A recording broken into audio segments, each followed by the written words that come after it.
Welcome everyone to this month's Associates meeting with SIEPR, Stanford Institute for Economic Policy Research. I'm Mark Duggan, the Trioni Director of SIEPR, and I honestly don't think we could have a better event scheduled for today than this one. We'll be hearing today from David Brady and Bruce Cain, two of our senior fellows at SIEPR, who will be sharing their thoughts about last week's election results and where we're headed in the weeks and months ahead. We also have SIEPR faculty fellow Kate Casey with us to moderate the conversation. I'm grateful that you're able to join us today, and all of us at SIEPR sincerely appreciate your support of events like this and the research being done by SIEPR scholars and students. All eyes are going to be on changes in economic policy coming with the new presidential administration, along with changes in Congress. The work we're doing to analyze and understand those changes while providing evidence to improve economic policy in the future is now more important than ever. On a somewhat related note, I want to congratulate my friend and colleague, Ramin Taloui, who is a professor of the practice at Stanford and is with us at SIEPR as our Tad and Diane Taube Policy Fellow. It was just announced today that Ramin will be serving as part of President-elect Joe Biden's transition team. That's just the latest example of someone from SIEPR's orbit who has been asked to advise a Democratic or Republican presidential administration or transition team. And it's a great example of how SIEPR researchers are so committed to the practical application of their scholarship. In addition to what we cover in today's event, I sincerely hope you'll be able to tune in next week on November 19th to another of our associates meetings featuring Sigal Mandolkar from Ribbit Capital and the former Undersecretary of the US Treasury for Terrorism and Financial Intelligence, who will be talking about competition in financial services between the US and China. We have lots more events on the horizon too, including our virtual economic summit in March, where we will of course be taking stock of the new administration that will just be settling in at that point. But today it's really a tremendous honor to have my Stanford colleagues, David Brady, Bruce Cain, and Kate Casey with us. David holds the Bowen and Janice Arthur McCoy Professorship in Ethics at the Stanford Graduate School of Business, and he is the Deputy Director of the Hoover Institution. Bruce is a Professor of Political Science at Stanford School of Humanities and Sciences, and he's also the Spence and Cleone Eccles Family Director of the Bill Lane Center for the America West. Kate will introduce David and Bruce more fully in just a minute, and she'll also moderate a conversation with them after their presentations, and then run a Q&A with those of you who submit questions. Kate is an Associate Professor of Political Economy at the Stanford Graduate School of Business, and as I already mentioned, a faculty fellow and soon to be a SIEPR fellow, senior fellow with us here at SIEPR. She's also a faculty affiliate of Stanford's King Center on Global Development. Kate's research explores the interactions between economic and political forces in developing countries, with particular interest in the role of information in enhancing political accountability and the influence of foreign aid on economic development. Her influential work has appeared in many leading academic outlets, including the American Economic Review, the Journal of Political Economy, and the Quarterly Journal of Economics. She also teaches a course in the MBA program focused on firm strategy vis-a-vis governments in emerging markets. And apologies again for muting myself at the beginning of today's event. Very embarrassing. I apologize, everyone, Kate, and I hope I don't eat into their time at all. But so glad to be introducing Kate and David and Bruce. With that, let me turn things over to Kate Casey, and thank you all again for joining us today. Great. Thank you so much, Mark. It is my absolute pleasure to introduce two of Stanford's most accomplished political scientists and social scientists in general, Professor David Brady and Professor Bruce Cain. You got some of their formal titles already from Mark, but let me just say they are absolutely prolific researchers. In preparing to introduce them, I looked at their CVs and I just counted how many journal articles they had published in top peer-reviewed journals and how many books they had published. And I can tell you each of them are way over 100 journal articles and collectively are at something like 40 books. And of course, with this enormous volumes of research, they have won many prizes for the excellence of their research contributions, but also they have won numerous accolades for their quality of teaching and also for their service, both to the university and to the broader community and to public policy. So they're just fantastic examples for all of us about what it means to live, a life of scholarship, teaching, research, and public policy impact. And I want to also just say this is being able to be here with them and introduce them is just one of these kind of wonderful privileges of being part of the Stanford community. that we can come together after this tumultuous week that was, or I guess still is, the 2020 presidential election. And what a week it has been, my word. And we can sit down and we can hear from two of the world's foremost experts on American politics. It's such a pleasure, it's a treat, it's an honor. So how we'll structure this is I will pass it over to Dave first. Dave will give us a short prepared presentation. Then Bruce will give a short prepared presentation. I have some questions for them, and I will be taking questions from the audience too, so please feel free to send them in. And with that, no further ado, to Dave, please. Professor Dave Brady, please take it away. Thank you very much. Hopefully you can see my screen. And if you look at the election, this is where it stands. President-elect Biden is approximately 5 million votes ahead. There are probably another 6-7 million votes. My guess is that when it's over, that he's going to be ahead by probably more than 7 million votes, or more than twice what Mrs. Clinton did. And the election, probably the main story on the election is, well, what happened to the blue wave that the pollsters showed? So the next slide I'm going to show you is very interesting. It's courtesy of Doug Rivers, who heads YouGov, the Economist pollster poll.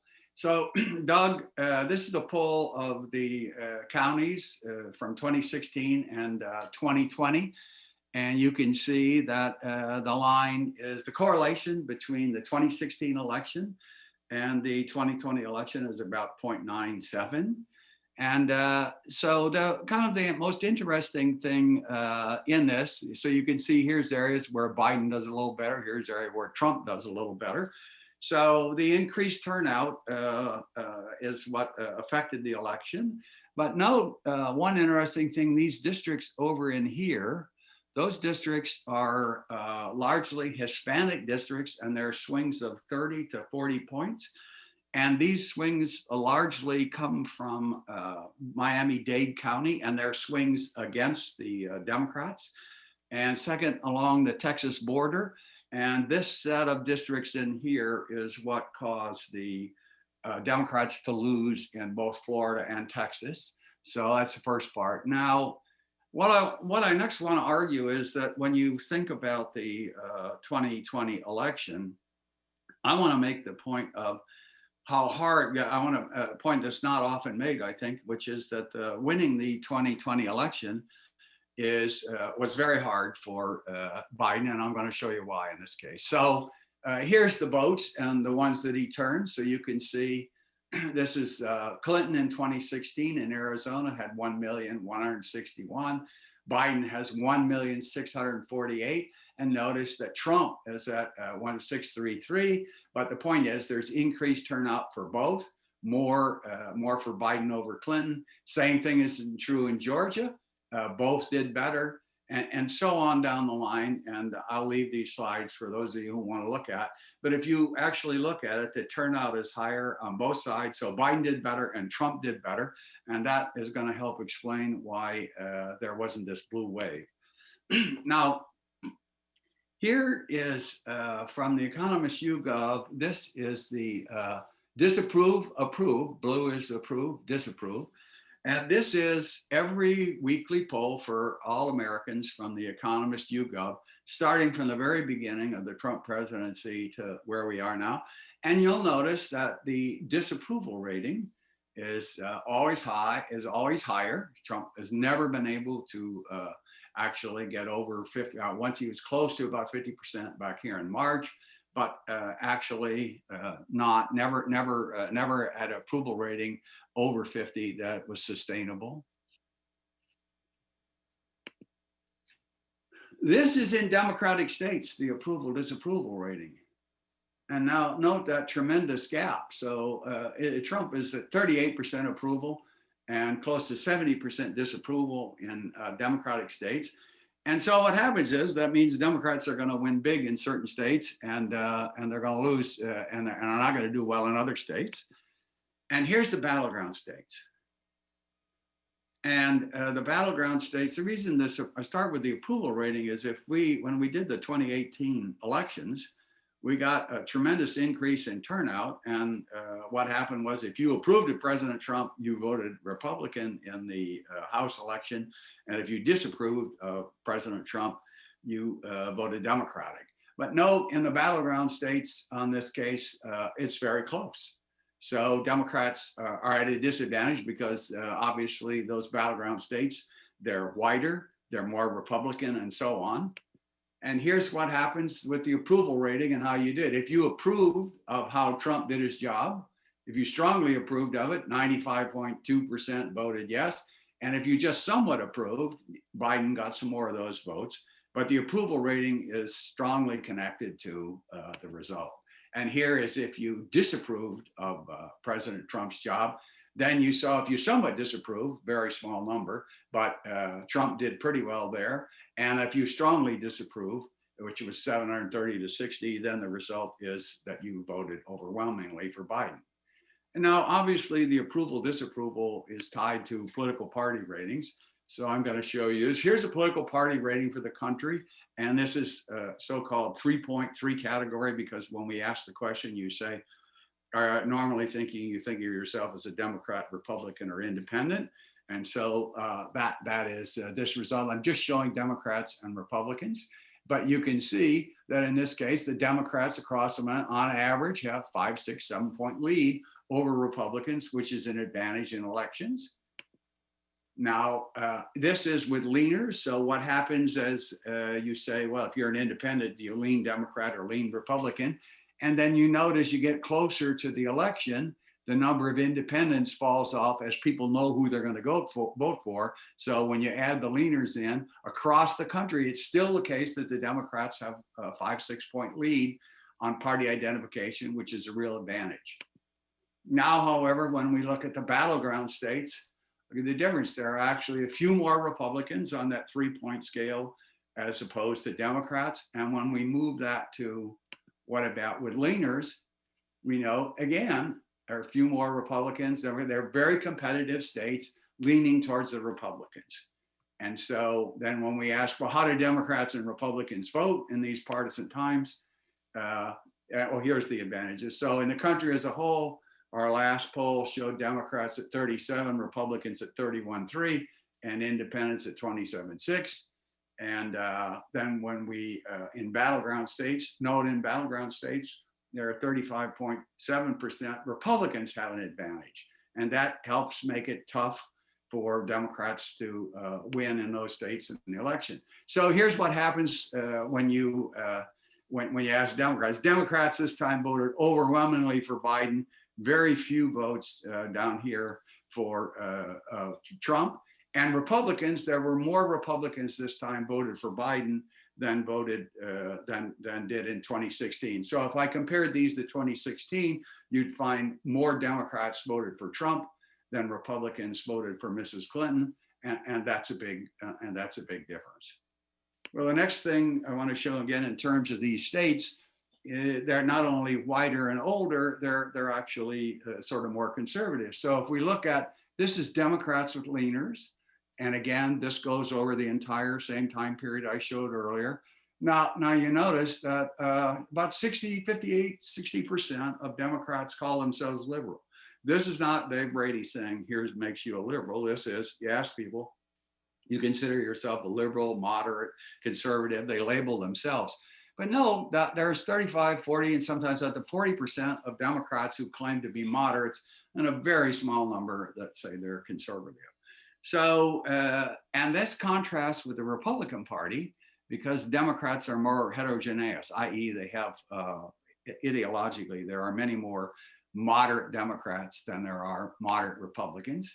And so, again, here's Republicans. Now, you note that in regard to conservatism, at the end, you get toward the end, about 80% of Republicans say they're conservative, 15, 18, vary from 15 to 20. But there are moderates in the Republican Party. But the difference is that the Democrats are a more heterogeneous party. And I'm going to show you they have to appeal to those moderates more than the Republicans do. Now, this is a table that goes back to 1970 through 2016. And it just shows who are the defectors. And the point is the defectors for Democrats should be moderate to conservative, because the Democratic Party would tend to nominate someone left of them. And so the people most likely to vote for a Republican would be moderates and conservatives. And the opposite is true for the Republican Party. So it would be moderate to liberals in the Republican Party that would, but there are very few liberals. And as I already said, there are fewer moderates. So for time considerations, I'm not going to show the same data for the Republicans, but it's essentially correct. So if we just looked at, when you say you're a liberal or a moderate or a conservative, you see that if you're a liberal, 94.9% voted for Biden. If you're a moderate, he won those votes 64-4 to 32. But if you're a conservative, they went, and that's all pretty standard stuff. But now if we look at what happens in the election, these are, sorry, I have to move the screen at the bottom so I can see. Yeah. All right. So if you can see, here's the case of Republicans with leaners in the country. You can see more Republicans voted for Biden this time. And this is liberal Republicans, very few of those, moderate Republicans, and you can see almost no conservative Republicans voted for Biden. And on the other hand, you can actually see that the Democrats, who were moderate, but not as many as Republicans, as this time Biden got more of the Republican vote than Trump got of the Democratic vote. And that switch is totally related to your ideology. And again, here's the battleground states. And again, Biden did better among moderate and liberal Republicans than Trump did among moderate Democrats. And it seems to me that in some fundamental sense, that's the clue to why what happened in this election.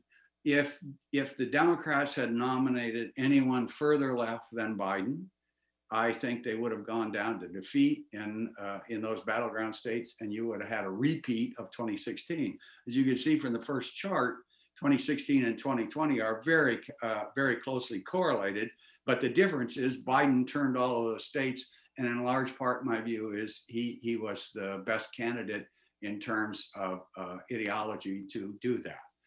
Now, the last thing I want to show is that in our polls, I think we were pretty accurate on the number of votes that Biden's going to get. He's going to be at 52, around 52, a little over 52%. And that's what we had him at in our final polls.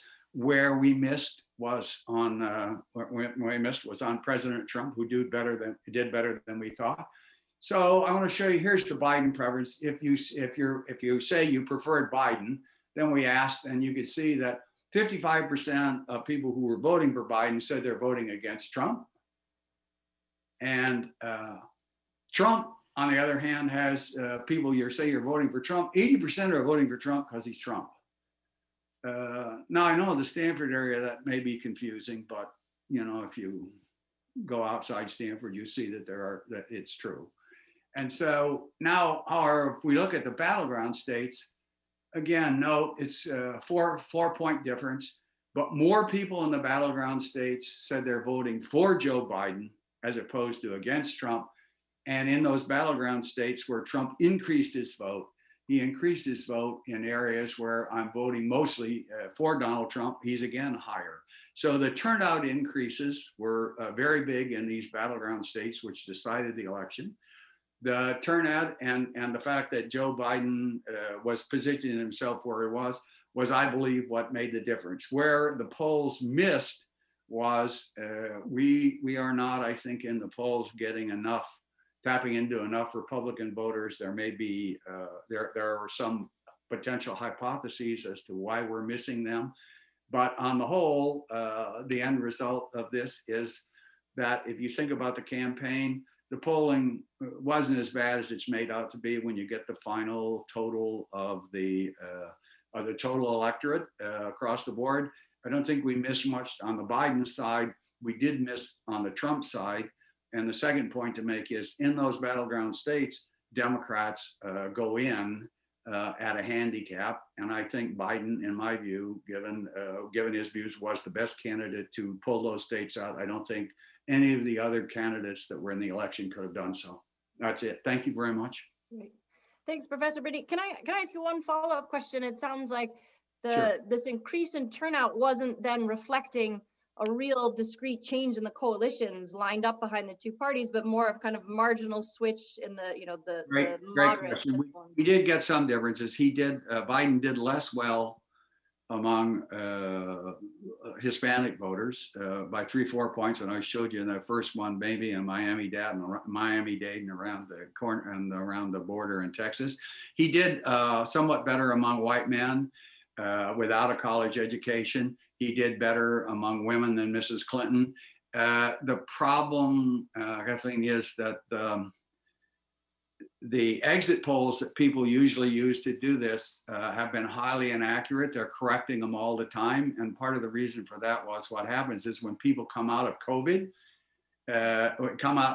they may not want to talk to you. So that's different from the past. And secondly, this is the time we sent there were 65% voted by mail. So we have all these polls that weren't right, letting us judge what's going into this. So the final mix, they'll get it so it's right.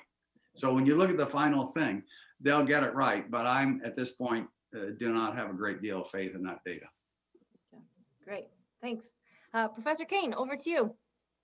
Okay, I will try to talk a little bit more about what it means for governance. And I may show a little some slides at the end, but I will do far less of the data that David did, because I'm sure there was quite a bit there. So where do we stand right now? Coming in, I think the big concern that a lot of political scientists and lawyers had was whether the election itself, the process, would be a complete mess. And there are a lot of scenarios that were related to how well we would administer the vote and whether these things would be counted. And I'll talk about that in a second. But there were two major concerns that we had going in because of the nature of the way we've left the Electoral College and the way we have set up the rules for electing the president. And those two nightmare scenarios had to do with what's known as a contested election and what's known as a contingent election. The contested election problem, which is not completely resolved at this point because it's still being discussed, is what happens if, because there's so much controversy in certain states, especially the swing states, about the rules, and things get just gummed up in the courts, and the court comes up against the constitutional deadlines of mid-December in which the Electoral College has to meet and vote. What happens at that point? And does the court intervene, or do we get what we desperately tried to avoid in 2000, which is a contest in which competing slates are sent to the Congress, one of the slates being sent by the legislature. So there was that concern. At one point when it wasn't clear how the Electoral College vote would be, how close it would be, that was certainly a major concern. It still is, but recently Republican leaders, both secretaries of state and in the case of Pennsylvania, the legislative leaders said that that is not their agenda, that many states, not all states, have rules, as does Pennsylvania, that the electoral delegates have to follow the popular vote. So at this moment in time, people don't really think that we're going to end up with a contested election, but there's always the possibility that these controversies could be so difficult and complicated that we could run into a scenario like that. So I wouldn't give it a 0 probability, but most people think it's very remote. The other one was the contingent election, and that was a situation that we potentially could have gotten into if, with certain combinations of the vote, that would have been possible that neither side would have had a majority. That just doesn't seem to be a problem right now. So mostly what we're concerned with right now is the recounts and the court actions. And I'm going to say, based not because I'm a lawyer, but because I am part of the election law group and I've been paying attention to the different perspectives of people across the party lines, lawyers and political scientists, that the perception to date is that for the most part, the lawsuits that are pending are procedural, They don't have a common theme, and it's not clear that there's enough evidence on the one most damning thing, which would be if there was widespread fraud. So let me walk through this just very quickly. In terms of the procedural lawsuits, they have to do with such topics as how close were the observers, could they be to the people that were counting the ballots, or what did the state go too far in allowing people to change their ballots? It's called curing their ballots because they made a mistake. Or did it go too far in extending the voting periods? Did the ballots arrive on time, and were they properly segregated? Did the people who may have required to have a voter ID when they mailed in, did they meet that requirement? And signature matching, was there, are the signatures that are on the outside of the ballot matching what's on a file with respect to voter registration? So you can see they're all very specific, very, you can imagine maybe a handful of votes or maybe 100 votes in each state that might qualify for that, but it doesn't seem like there's one big, large theme, except for the question of fraud. And there you might ask, well, how do you know whether there's fraud? There have been a lot of studies over the last 2 decades, and what you have to do is you have to match up what you think are the fraudulent votes with administrative records. And you have to check and see that those administrative records are properly matching, that you've got the names right, you got the birthdates right, that there's not a misunderstanding. So you could take the death records and the property records, and you can find out whether people are really residents or whether they're really citizens. That takes a lot of time and effort and money. If the Republican Party does not have that evidence right now, they don't have enough time to create all of that, I don't think, but we will see. So I want to move really to the topic of, whether or not we have, what's likely to happen as a result of this in terms of governance. And for that, I do want to share the screen and present some stuff that David and I have been doing on this whole question of the, oh, sorry, hold on a second. Share screen. Okay, there we go. I want to discuss really a basic point, which is the Republican Party under Trump made a very interesting decision. In 2012, the Republican Party had an autopsy after the defeat, after Obama won a second term and beat Mitt Romney.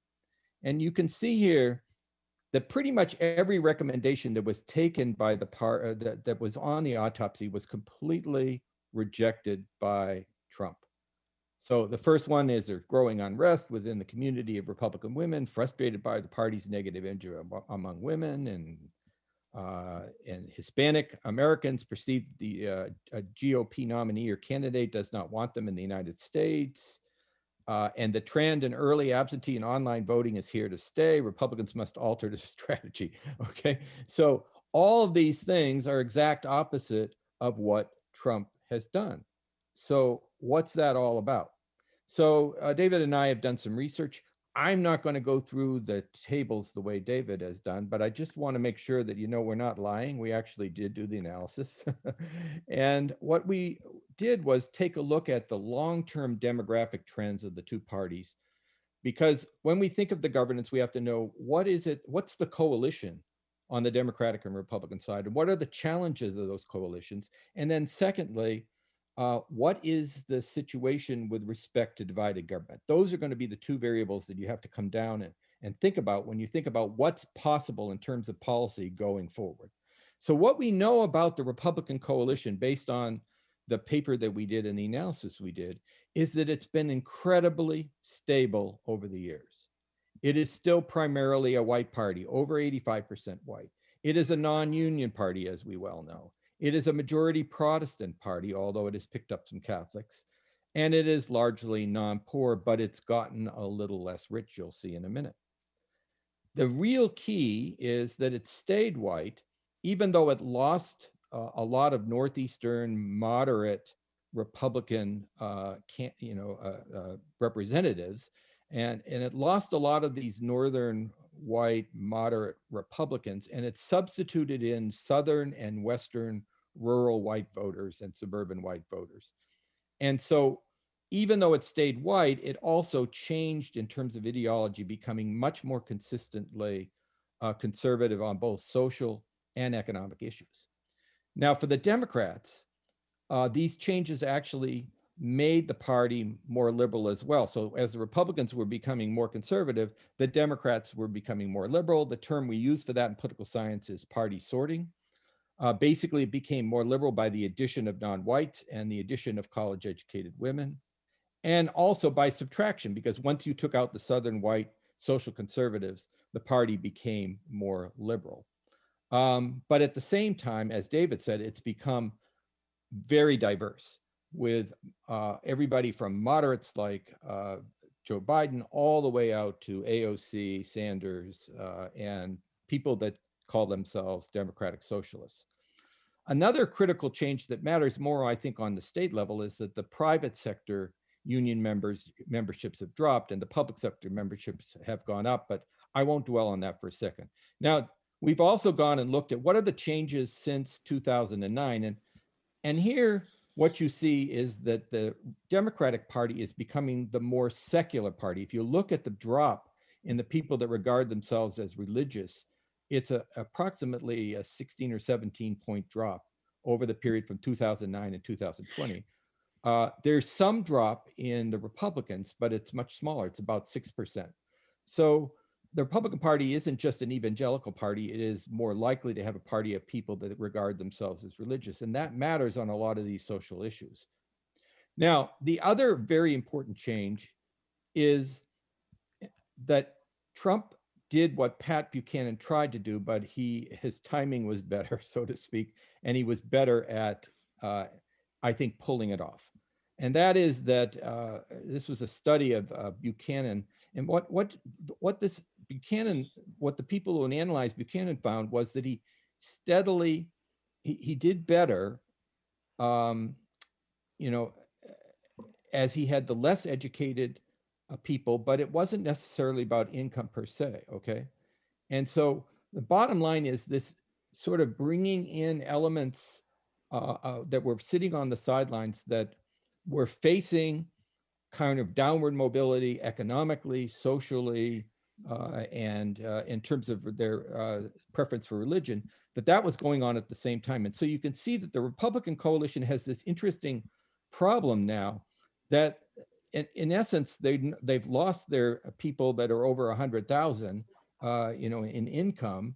And it's very comparable to now with the Democratic Party. So the Democratic Party's gotten richer, the Republican Party has gotten somewhat poorer. And so the interesting question then is, well, the Republicans have been able to win largely because of the Electoral College, as we all know. And it's interesting that the Electoral College is sort of actually responding the way everybody predicted. If you go to 538, you see that the goal, what this basically shows is that for Biden to have a very high level of confidence that he was going to win the Electoral College, he had to win by 6 to 8 points. If he's down in the 3 to 4 point range, which is where we are, then it's down to 60-40. It's much tighter, as we've seen with all these different races. And it's interesting that if you also paid attention to if the polls were off by 3%, as they seem to be, what would be the key state? Well, the key state, if you were over to the right lane, which is what happens if the polls are off by 3%, it's off as much as they were in the previous election, you see that Pennsylvania would be the key state. And so once again, that's what happened. So if we think about the prospects for governance, you have to realize that either way, it's going to be difficult. But let's focus on the Democrats for the moment, because right now that looks like the odds-on likelihood.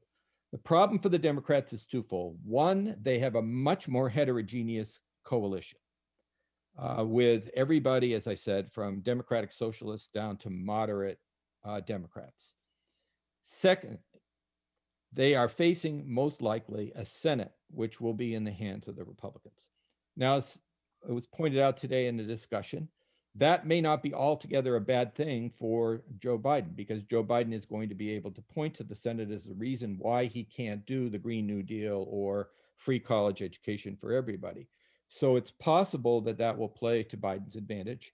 But the point is that those people who wanted massive transformation have to realize that the Senate is a major obstacle to that. And indeed, let's pay attention to what's happened at the below the Senate level. At the House, the Democrats lost seats, and they lost seats in they were unable to capture state houses at the below the federal level.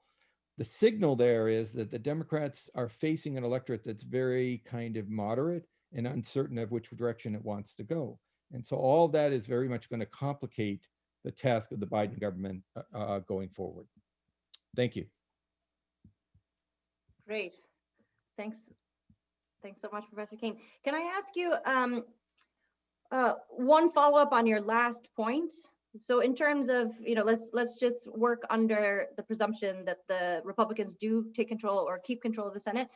What do you see as like the scope of feasible policy change? So if you were advising Biden on things to prioritize, like what do you think has likelihood for change? What are the areas where there might be common ground between the two parties and we might see policy change?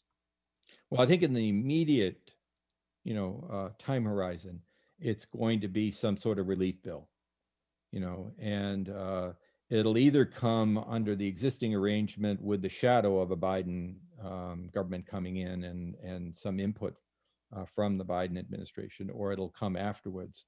So I think it will start with that, and that will tell us a lot, I think, Kate, because if we see McConnell saying, "No way, Jose, we're not going to have a bill," that would be a signal that, oh my God, we're really in for a rough time.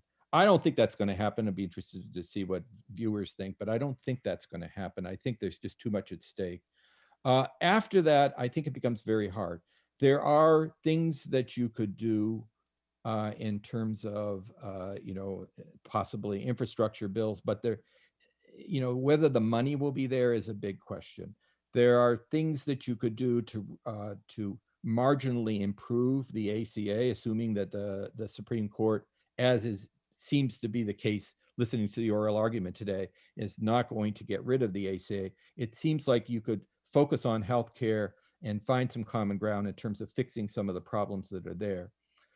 After that, I mean, a lot of what he's going to do is probably through executive action. So it's going to take him a while to build up any consensus on climate policies or tax policy. So that will be the hard things that I think he needs to take some steps that everybody agrees on, build a confidence, and build out from there.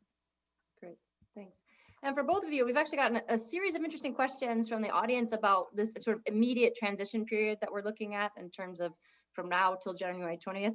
Some, I think, Bruce, some of the things that you talked about, like different ways that the contestation could continue, action by state, the legislature, will the electorals, like the actual selectors, deviate from public choices? We've had several questions about that. And then for both of you, what should we be looking for over these next 2 months? What should we keep our eyes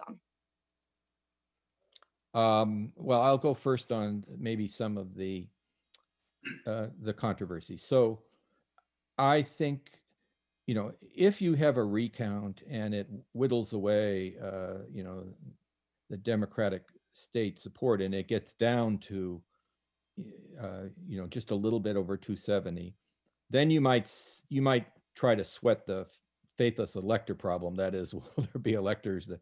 I think that's unlikely, because when electors are chosen, they're usually very partisan, loyal people to start with. And when we were at 270, with Georgia and Arizona being the potential ones that put them over 270 till we have Pennsylvania, you can imagine sweating that.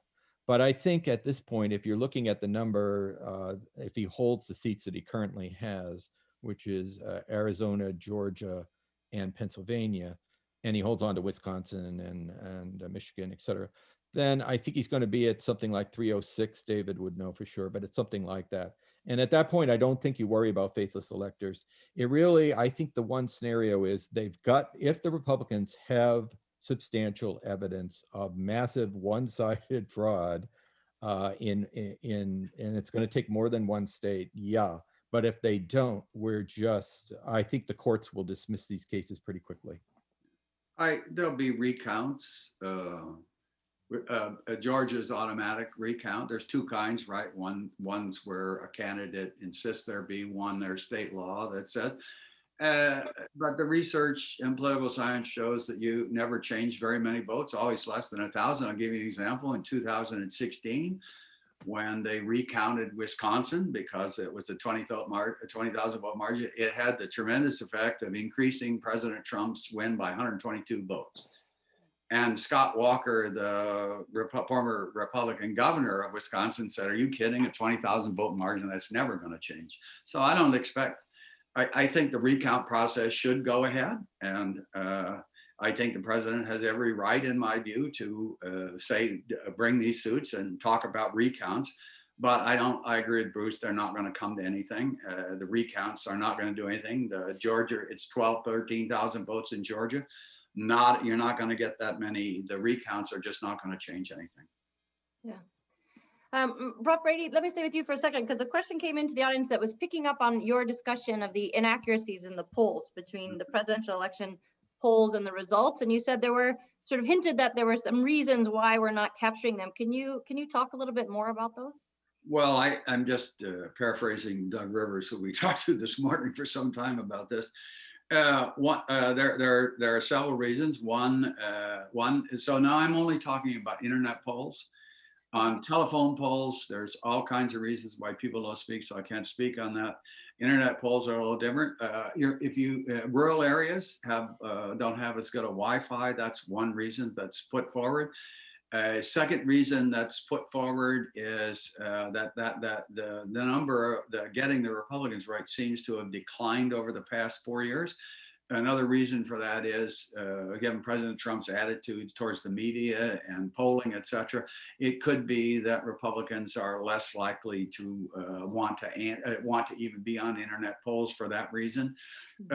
So those, I think, are the two main reasons I explained. And I assure you now that pollsters are working very hard, because the polling business is, when you do the political polling, that's a loss leader.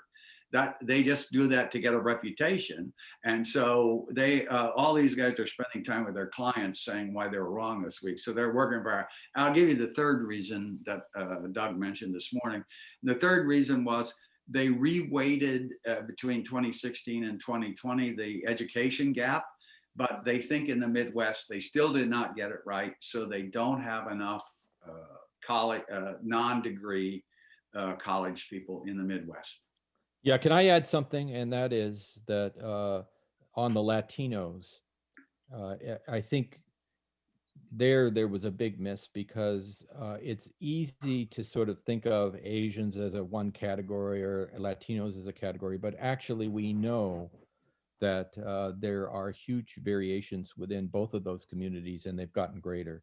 So you have a much recent immigration actually has been far more people from the refugee area and coming from Central America and South America. And many of them come from countries that have much more authoritarian left-wing governments, including Mexico. Arguably, AMLO is a left-wing authoritarian of sorts. So when you use socialism for the Cubans or the Venezuelans or even for the Mexicans, you got a problem. And we already talked about the fact that there were gender differences that weren't anticipated. Now, why didn't the polls pick that up? Because they didn't break out these different categories except for the gender roles. And I think that that's a problem that the state polls have to look at. Why didn't they pick up these huge swings that David described earlier in the Latino vote? Great. And for both of you, again, there's a couple questions coming in about the Electoral College and some of the things that you mentioned, Bruce, in your presentation. But I heard it described as, rickety and outmoded in the press. And, I think there's some questions about this, like, how does it, map to giving, some states presumably, seemingly more weight than others? And, is it time for a change? Is reform feasible? Would that ever be possible? What are your opinions on that? You take that, Bruce. I'll wait until you're done. Yeah, so we've been talking about this for pretty much my entire political career. And there's probably been no reform that has been proposed more frequently. So, I mean, the bad news is that right now, because of the clumping of Democrats who all want to live in the bubbles like we do, you could increase the Democratic popular vote and still lose the Electoral College vote for all the reasons Professor Brady was talking about, okay? And so those biases are there. Does that make sense in the modern era? No. Would it be better to be like every other democracy and have the person that gets the most votes be president? Yes. Why don't we do it? Because it's very hard to change the Constitution. You have to get a supermajority vote in the Congress and a supermajority vote in the states. But I will point out that we don't even have an ERA. So if we can't give people, if we can't give women like Kate equal rights, we're never going to get around to doing the Electoral College. So the bottom line is that when people have power, they don't like to give it up. And the states, are obviously going to be resistant to doing that. We've had various kinds of workarounds that have been proposed, but all of them seem to fail. So it's unfortunately our future. But here's the thing. It hasn't always been a Republican bias. And it may not stay that way, because if you look at that map, there are states on there in the interior that were not Democratic 15 years ago. Arizona, Nevada, Colorado, New Mexico, Georgia, North Carolina, Texas, all of them are trending. Why? Because of the mobility of white collar workers, just like New Hampshire, just like Virginia. The mobility of white collar workers makes fairly quick transformation. Yes, births over deaths matter. Yes, immigration matters, but those take a long time. But when young people with good jobs move into these states, they bring their voting habits with them.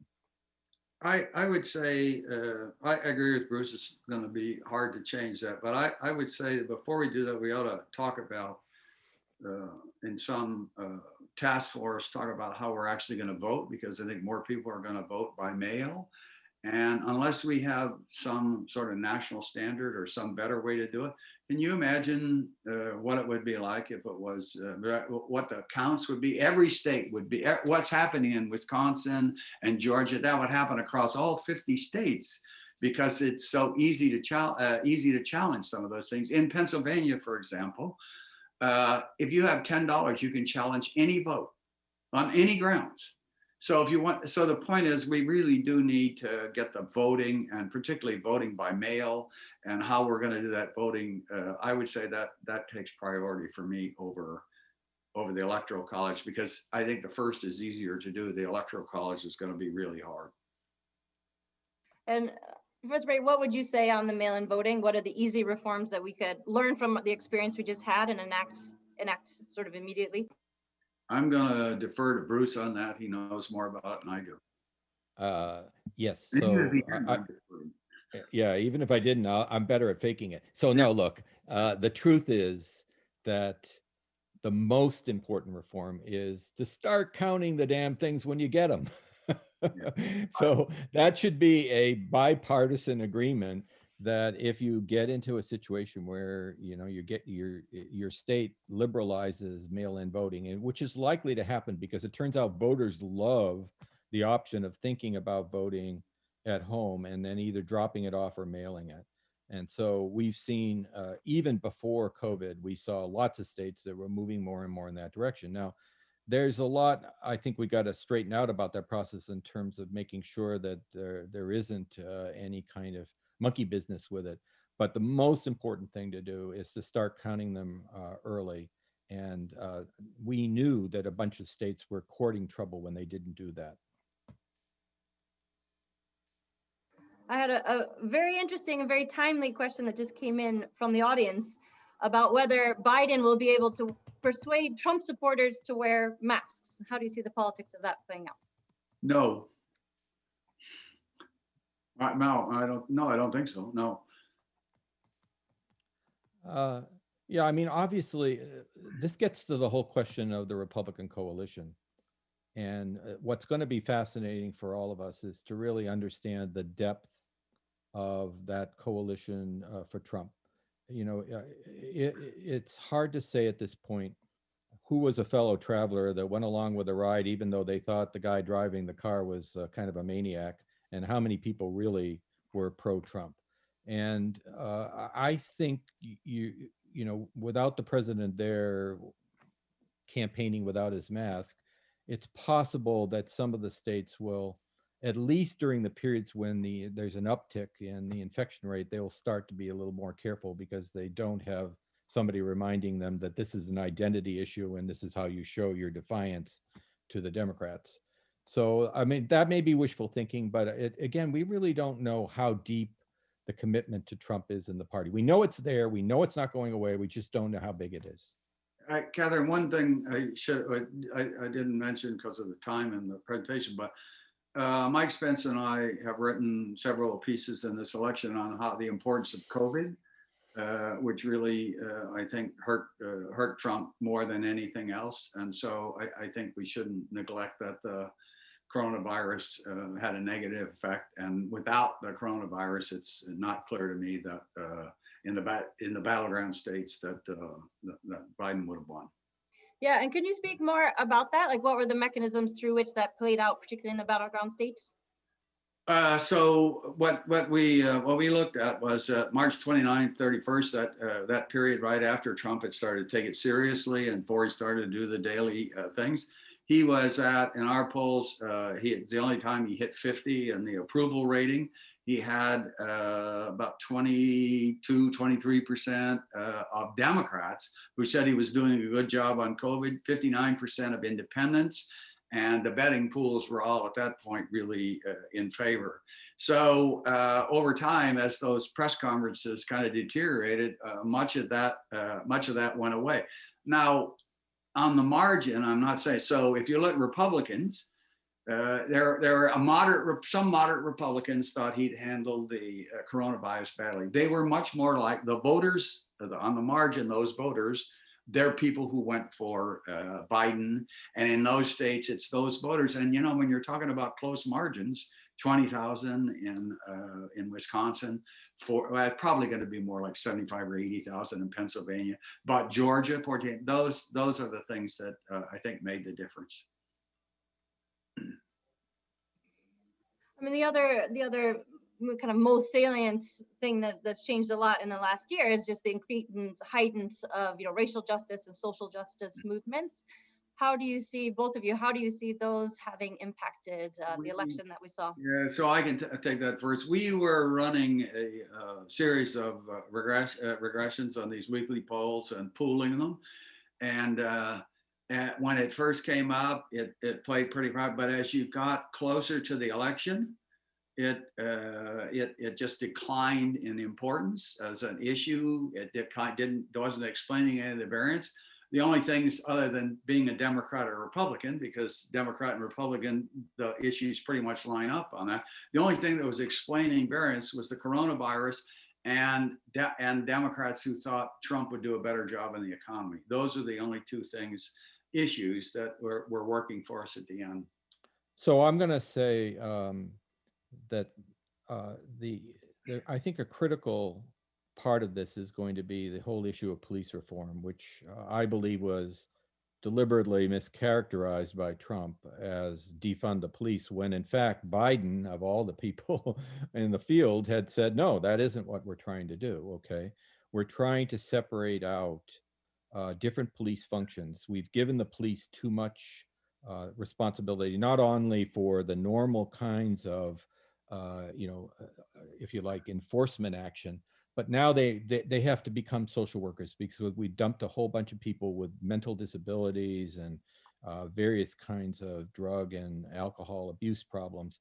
And then you're asking these people that are trained to essentially do enforcement to act like social workers. And clearly a number of these incidents have dealt with people that were intoxicated or in some way having a mental breakdown. That's not to excuse the police action, but it is to say that rather than trying, I think nobody's saying that the African-American community wants to be defunded. And I think you saw the African-American community was absolutely the critical pivotal vote in the primary for Joe Biden, and absolutely the critical vote in Pennsylvania, in Philadelphia. So you got to say that and it actually goes back to your earlier question about what are the Democrats going to do? Not all of it is going to be reaching across. It's going to be trying to encourage more police reform at the state level through grants, through exhortation, maybe, I don't know whether there'll be legislation because policing really is more a state and local function, but really trying to get communities to look in an innovative way at these policing issues. I agree with that.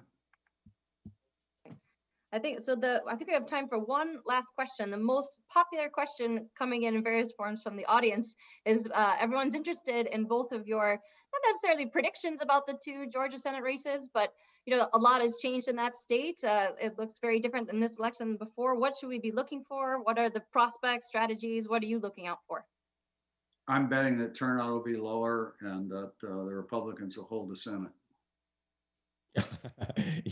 So are you predicting 2-0 or 1-1? Okay, so Professor Brady has taken the politic answer, and I will go out on a limb with no facts and no basis of for my prediction, but I'm going to say it's quite possible it could split. It's that there could be a difference in these two races, and so I'm going to go with a split because I think you've got slightly different dynamics in these two races. 51-49. I'm still there. Okay. I got it. You can tell we've talked about these. Yes, you have a great rapport. Well, with that, I will pass it back to Mark, but I would just like to thank both of you. This was a fascinating conversation, and on behalf of everyone who got to tune in to this, thank you so much for your time and your expertise. It's much appreciated. Thank you, Catherine, for hosting it. Yes, thank you, Kate. Okay, well, thank you, Kate and Bruce and David, for an incredibly informative event. I think that it was, for me, this was the most information-packed event that I've seen over these last several days since the election last week, and so grateful to the three of you for sharing your insights. And it will be interesting to see how things unfold between now and December 14th, when the Electoral College apparently is going to meet and vote. And then in the subsequent few weeks before the Senate election, runoff election in Georgia. But with that, thanks to all of you for joining us here today, and to all of you for your support of SIEPR. And again, thank you so much, Bruce and David and Kate. See you all soon, I hope, at our event next week. Bye-bye.